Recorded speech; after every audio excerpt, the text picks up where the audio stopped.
دغه ویډیو تاسو وګورئ. کلانترین آرزوی زندگیتون چی است؟ اینمی کلانترین آرزوی زندگی اینه که از این ملک برگردم.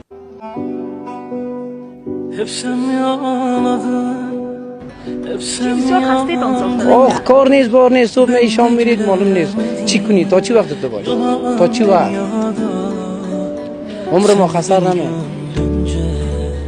آینده ما را کی جور میونه این دولت بیاد کار نیست غریبی نیست دو حکومت ما دکان داشتم خودم 2,60,000 دکان خریده بودم کار بارم خوب بود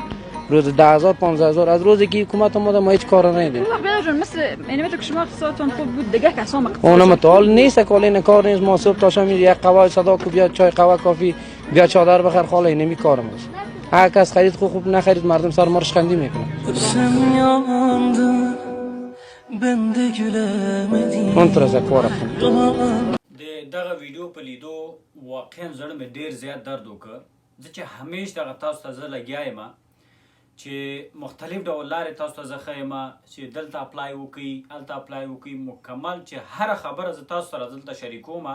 د هغې ثبوت مکمل دغه اوفیشل ویب سایټونه زه تاسو سره هم د ویډیو په ډسکرپشن کې تاسو سره زه شریکوم د هر هیواد ویزه چې تاسو سره زه شریکوم د هر هیواد چې کوم بورسیه وي هغه زه تاسو ته تشریح کوم تاسو معلومات درکوم چې اعلان شوي وي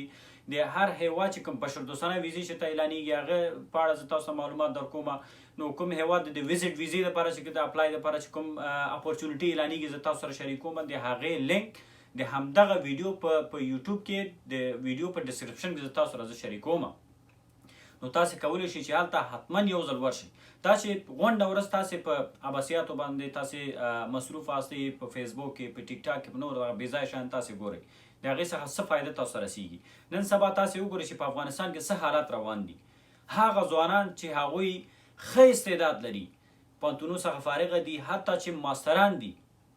ماستري څخه فارغه دي بیچارهګان چې کوي یا په ریډیو کې چېرته کیلې خرڅوي چېرته مڼې خرڅوي چېرته کچالو خرڅوي خو مشکلات دي موږ دغه ځوانان موږ نه ملامتوو چې افغانستان کې چې کوم هغه حالات راغلي دي افغانستان کې چې کوم دغه تبدیلي راغی کوم مشکلات راغلل ټول ځوانان هلته په مشکلاتو کې دي